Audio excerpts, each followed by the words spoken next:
Welcome to SNF This, the podcast where we pull back the bed sheets on skilled nursing facilities, educating, entertaining, and occasionally risking being reported to HR. Welcome back to this episode of SNF This. I am happy to have my new friend, Dr. Gonzalez, on our podcast today and to learn from him. And we briefly interacted yesterday and talked today. And just overall excited to have you. So welcome to our podcast, Dr. Gonzalez. New friends here. But introduce yourself. Tell us a little bit about yourself, your background, training. How did you get into long-term care, post-acute care? And then why do you stay? There's so many other areas you could go to. So it's actually a path that usually you don't look into going into it. Yeah. You end up being part of it. And once you start in that world, there's so many things happening and so many aspects that you get involved with that it keeps you, it captures you. I mean, once you start working there, regardless of the experience, in my case, I'm internal medicine by training. So I originally practiced traditional medicine, hospital, outpatient care, home care services, hospice services. But when I transitioned into the United States, in which it was a little bit more fragmented, like you were in one of the fields of the primary kind of specialize. care. Yeah. Correct. I had the opportunity to start working in nursing homes. I was like, I can give it a try. And giving it a try was that was 13 years ago. After I started working in the nursing homes, I was given the opportunity to become a medical director of my first facility back 13 years ago. And that opened a totally different world and scenario. As medical directors, we don't only take care of the patient, but also we need to keep in mind and work with the system, which sometimes is worse than working with the patients, because patients we evaluate, treat, and monitor response. The system is dynamic. What is being done today not necessarily is what is going to happen tomorrow. So that post-acute experience and working in the nursing homes actually helps you kind of see a different perspective of healthcare. It's providing the care from beginning to end, and the patients are yours from admission day until only God knows how long they're going to be with you. Right. So it's a different experience. Right. And I mean, I don't regret it at all, and I love it. I mean, it becomes part of yourself. Like you become, and actually that's what we're called SNFists. Yeah. Which is, I think, is still a kind of a new term. Yeah. But it's because once you start working in SNFs, that becomes your world. Yeah. And you never stop learning because every experience is different. Well, and the patients are so complex, and they're each coming with their own backgrounds and life experiences, but now they're in this transition of care that they never thought they'd be in or want to be in, and the families are also having to navigate. So very complex. Unfortunately, we were all raised with a positive view of life. Yep. Being successful financially, being successful with your healthcare, being successful with your family, successful in your spiritual life. A lot of success is what we are all pursuing. Unfortunately, that's not the reality of life. There's going to be decline. Yeah. And that decline is very tough on some of the patients, and not only the patients, the family members, and even in some physicians. Not every physician is comfortable talking about every topic or talking about every stage in life. Right. And when some of the patients that you have been treating for a long time all of a sudden start declining, and they come back to you like, what is going on? What am I to expect? What can I do? You need to start shifting your responses as well.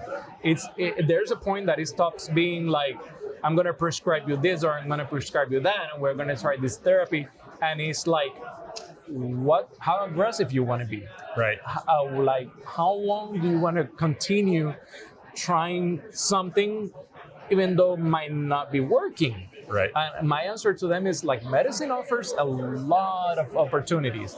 That doesn't mean that everything needs to be applied in every stage in life. Interesting. So when I tell them that, especially the patients, they look at me like, whoa, that's interesting. So I don't need to go through XYZ treatment. I was like, you're the patient. We give you a plan. We give you options. it's up to you. What do you want to do, or what do you want to accept? Kind of that shared decision-making model. Yeah. I mean, is the patient that is sick? Is Yeah. the patient that is trying to feel better? Or is the patient that is entering a stage in life that unfortunately there's no coming back? Yeah. And we talked about this briefly before we started recording, was this concept in medicine, and all of us goes through some form of medical training where you do everything you can to keep a patient alive. I did a brief fellowship in critical care management, and we could keep a patient alive for a Yes. long time, but we miss the broader scope of like, what is our goal here in terms of the goals of care? But it's hard as treating clinicians, providers, to like shift that mindset that like, I need to be doing something to be prolonging or making their life better, but sometimes we're making it worse. And actually, the question is, what is the meaning of doing something? What is expected to be done? Yeah. And that is where I think creating a plan since day one, like, okay, this is where we are today. This is what we're planning. This is where we're foreseeing the care. And this is kind of the timeline that we're looking into. Yeah. But every day, there's an opportunity or a chance of that changing. Right. Because it depends how the patient starts responding, and sometimes the patients, they're tired. Sometimes they're frustrated, which is different from being depressed, being in a state of mind like that you need to have other kind of interventions to see if you can bring them back, because there's other psychiatric issues that can happen with the patients. But talking about the patient that is not having any psychiatric situation, they go through analyzing their current state. And then you were mentioning a key component, which was working with life extension, with life preservation. But what about working with the quality of life? I mean, is the patient going to have more quality with the extension, or is not going to have quality at all? And it's going to be like, I just want to die. Like, where are we heading with our patients? Right. Yeah. So that conversation needs to be a comfortable conversation at one point between the circle of trust, Right. the patient, the caregiver. Sometimes it's interesting because as physicians, we have also support with nurse practitioners, with PAs. And sometimes that conversation, even though we all have the knowledge on how to have that conversation, not everybody sometimes feels comfortable with having the conversation. So it's like identify within your team who is the most, I don't want to say qualified, but the person that have those traits to have that conversation. First, to listen to the patient and validate the patient's feelings. Right. Second, to get that incorporate what the patient is asking or what the patient's goals are into what you want to propose, Right. and then discuss that plan. Have the family member involved. Sometimes it's the family member that is like, "No, do everything possible. I want my mom alive." Of course, I mean it's it's normal. That's what we want. It doesn't matter our age. We're kids, Right. and it doesn't matter our parents' age here or if they're gone. I mean, like, it doesn't matter at what age in our life they leave. It hurts the same way. Made. So we understand they want them alive. Yeah. The question is, they want them alive and they want them happy. Yeah. So having that conversation was, okay, this condition is progressing, this condition is happening, but the quality of life is hard to transform it into a positive one if we don't start putting elements into the equation. Yeah. So let's separate maybe the patient versus the family, because I think they're two dynamic individuals. How do you approach a patient who we've done everything that we medically can, and our interventions are doing something as prolonging their life, but obviously maybe not improving their quality of life? Like, how do you approach, and I know a lot of providers, physicians feel uncomfortable approaching this conversation. How do you approach that with the patient? I think the first element that should always prevail is first listen to your patient. Sometimes are the patients that are the ones that start asking, like, can we stop this? Can we? I mean, and sometimes you go with a plan in your mind, like, this is what we're going to discuss. And then the patient comes like, hey, I'm I need to have a conversation with you because they trust on their clinician. There's trust there. So first is listening to the patient. Where does the patient see himself or herself at that time? Yeah. How do they perceive? Some of them, I had a patient that I will never forget. She was a retired teacher from up north, from one of the northeastern states. She was in Florida at that time. She was diagnosed with a terminal illness, and she was rejecting all kind of treatment. The nurses told me I was going to meet her for the first time, so I went to see her, and honestly, she gave me more than what I gave her during that conversation. I mean, she was like, "Doctor, my kids are grown already. They're successful in life. They have their careers. They have their families. I worked many years, was very successful in my professional career. I'm retired. I don't regret any single moment of my life." And she's like, That's cool. "It doesn't matter how much time I have left.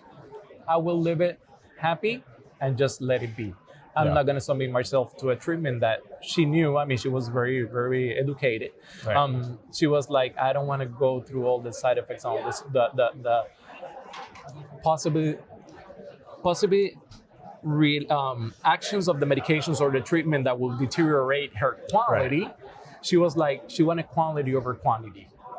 And I was like, wow. And I was like, "And how do you feel about that?" And I was like, "I'm happy. Yeah. I mean, I lived my life." Mm-hmm. And I was like, whoa, okay. Yeah. So I was like, and I told her, I admire you. And I told her, like, I ask God for the ability and the blessing to react that way if I'm in your situation. Right. And it's like, give the patient the opportunity to talk, to see what they want, where they see their lives.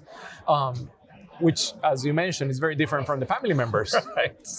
The family Sometimes members, it's easier to help the patient come to that conclusion 100%. and listen to them that this is what I want. 100%. But then you have the daughter or the son who wants the best for them. They love them, right? How do you approach it with a family member? You will see patients that will actually ask you, "Can you talk to my daughter?"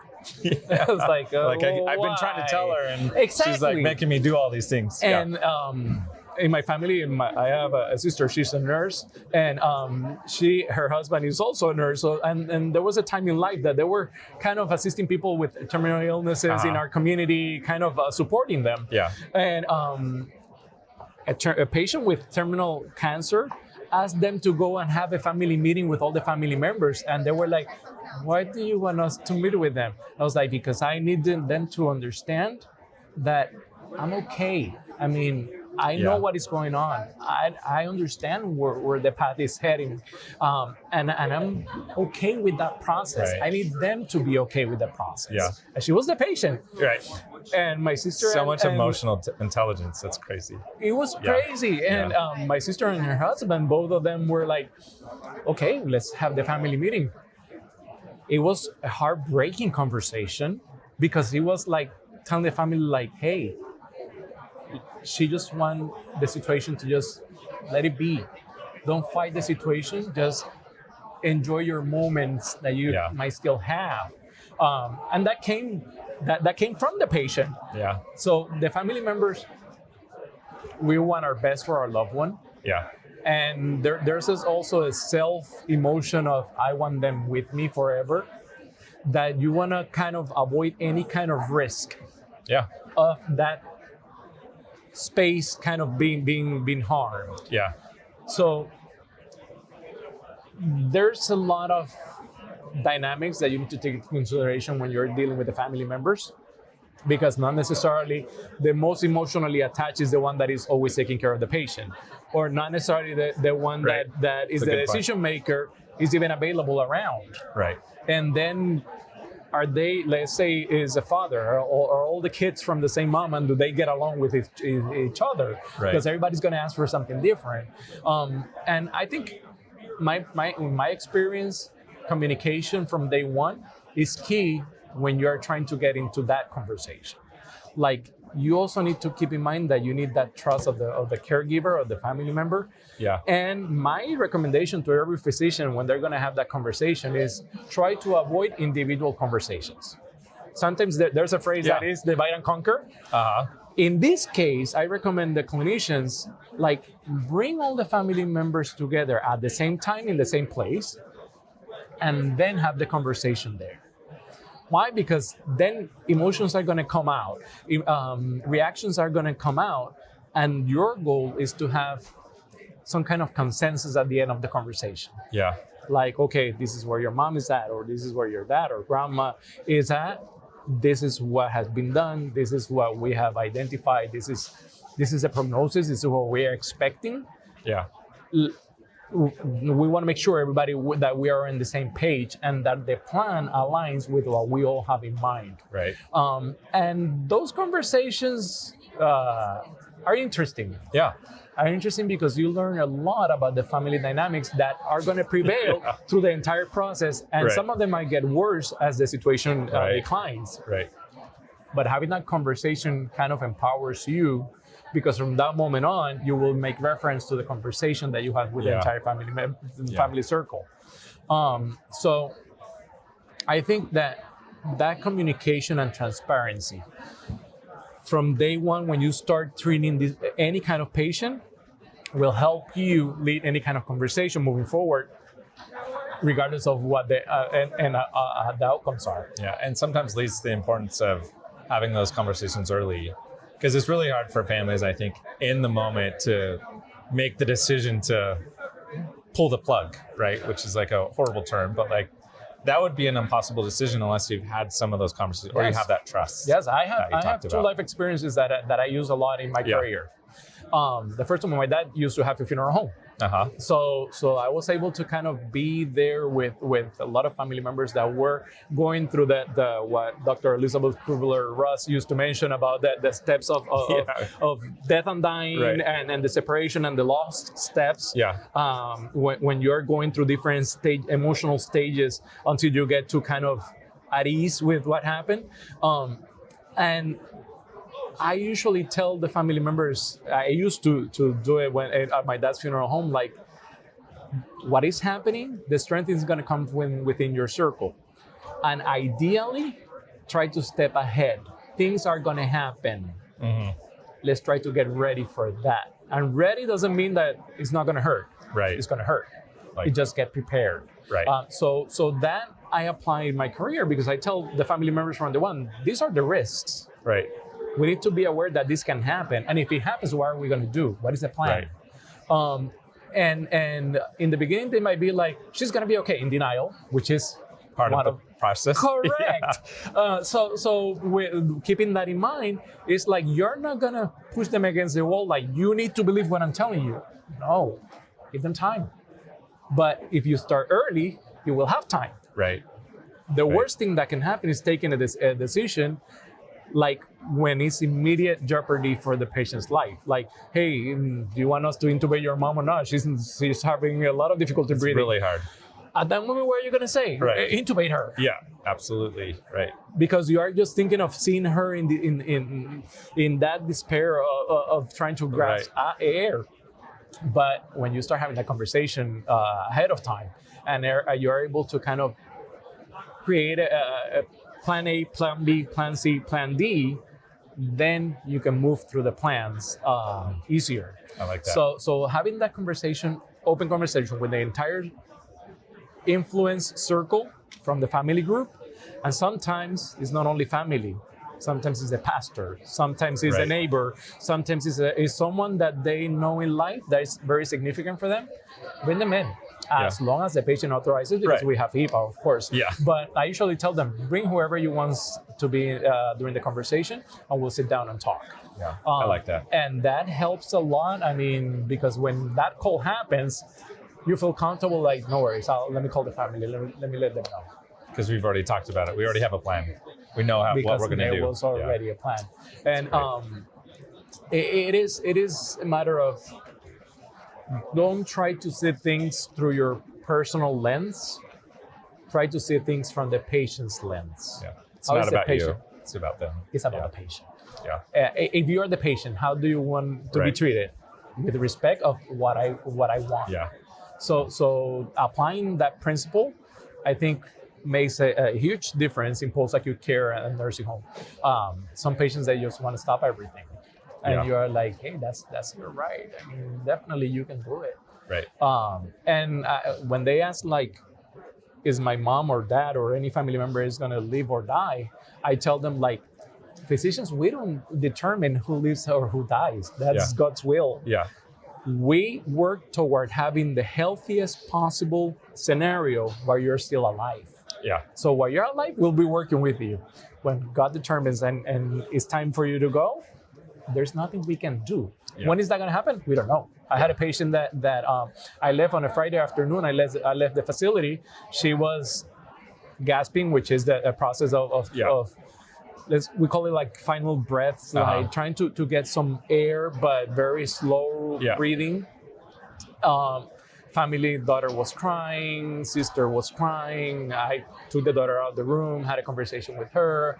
She was at ease with what was happening, even though it was hurting. So it was one of those scenarios in which pain is still going to be there, but she already knew what to expect, so she was at ease with it.